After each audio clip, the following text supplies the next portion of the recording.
When you made your speech in Parliament, you came out as HIV positive. What was that feeling, the build-up to making that speech? And then when you actually said it, and then how you felt afterwards? I mean, talk us through that. I'm someone who, once you make your decision, you're just going to go through it. It's no point in playing on your mind too much. You just plod along and get on with it. And that's how I felt until very near giving the speech. Jeremy, who knew the day before, and he texted me in the morning saying, I'll try and come along if I can, Lloyd, to support you. So that was really nice. But he popped in, and he leant over and he kind of reached out and just said, we're really proud of what you're doing, good luck.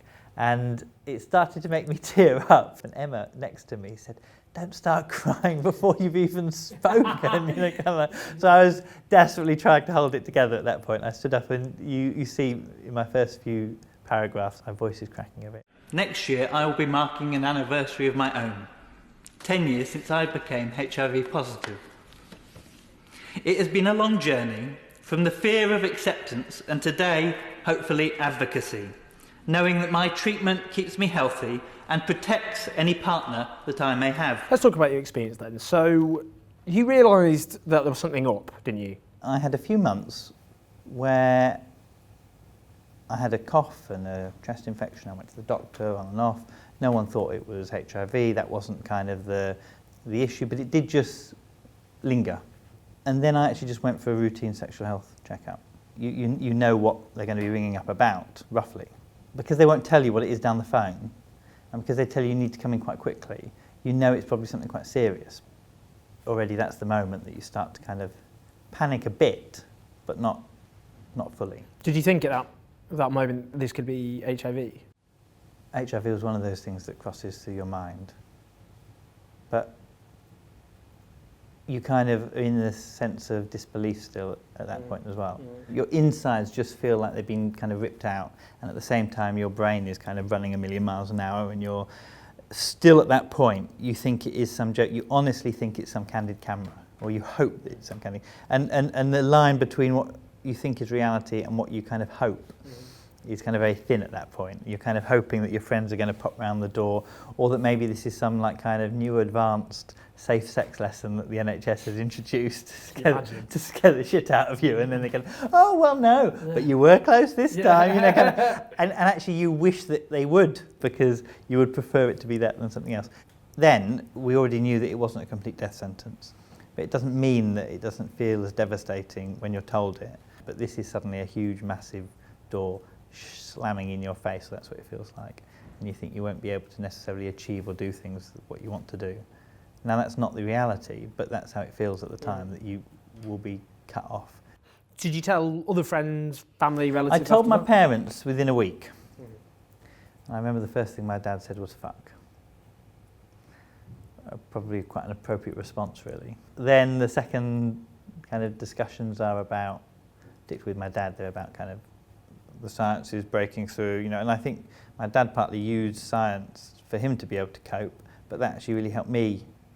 You have to learn how and when to tell people. The selfish bit about the announcement is that hopefully that element is gone or reduced. You still have to confirm with people at a certain point. But it's got a lot of personal admin out the way in one stroke. Yeah, exactly. You kind of don't, because actually the job of a politician is not just to make personal announcements willy-nilly. It's to make that bridge between what is personal and political. And so it is kind of time to get maximum impact. What am I paid for if it's not to speak up? Those worst case scenarios that rushed through your head when you were told, did they start to disappear in those coming weeks? The kind of death and end of the world fears, yeah. The world has just ended, yeah. Yeah. Then no one's ever going to be love me one. Well, I probably had that beforehand. I think lots of us go through those phases. We all go through those moments. That's called human existence. Yes. No one loves me in the world. We all have that. So yes, is the answer. They wash away, and you start to be able to live your life, and it becomes something that you put really at the back of your mind in a lot of respects. I mean, it's one pill a day, and as long as I do that routinely, it shouldn't be a real issue. Do you think this helps, you coming out? Do you think will help take on the internal stigma? Hopefully it does. Literally immediately. Out on the street, we step outside. Someone comes up to me and says, I've just heard what you've said. Thank you very much. I have had a call back from the clinic and I've got to go in tomorrow and I'm really scared, but what you've said has made me less scared about facing whatever it is. And suddenly you realise that you've made a real impact immediately. Some comments have been really welcome, like that, you know. And some of the supportive comments have been less welcome. You know, Mr. Hunt, or the son of... So what did Jeremy Hunt say? Explain. Jeremy Hunt, the former health secretary, of course, who's now foreign secretary. He was something like kind of big, you know, kind of courageous step by Lloyd Russell-Moyle, well done. And I wrote, half of the warm words, but a bit rich, seeing that you slashed 600 million from health budgets. What would you say in terms of that Tory record and how it's made the situation worse in practice? I actually think the biggest scandal is that they took public health completely out of the NHS. So whereas if you wanted to stop smoking, you go along to your doctor and that will be funded by the NHS programme, or you need a sexual health screen, that will be funded by your local outpatients clinic, most usually. They moved it so your local council had to do it. When the government did that initially, they said until 2020 we'll ring fence it so councils have to continue doing public health. Post 2020, councils can choose to do public health if they want or not. Unless the government changes their course of action, you will see coming up councils having to make a choice. Do they care for the old person in the home? Do they look after the kid that's being abused? Or do they offer a screening for HIV? I worry that the councils might not make easy decisions there, and maybe not even make the right decisions, because they're not health providers. Finally, watching this, there'll be two groups of people. There'll be some who are putting off getting tested and they're scared. And there are others who might be HIV positive but are scared to tell people around them. What do you say to those two groups of people? To those who haven't spoken out, it is a very personal thing.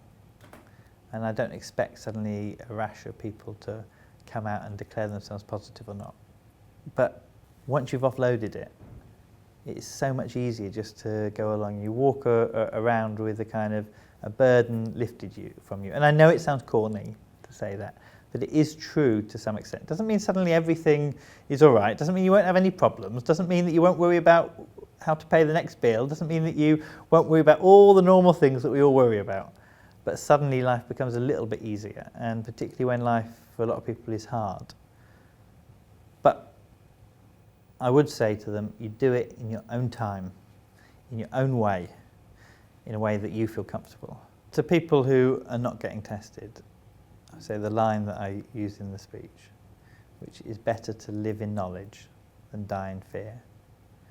And it is quite literally that with HIV.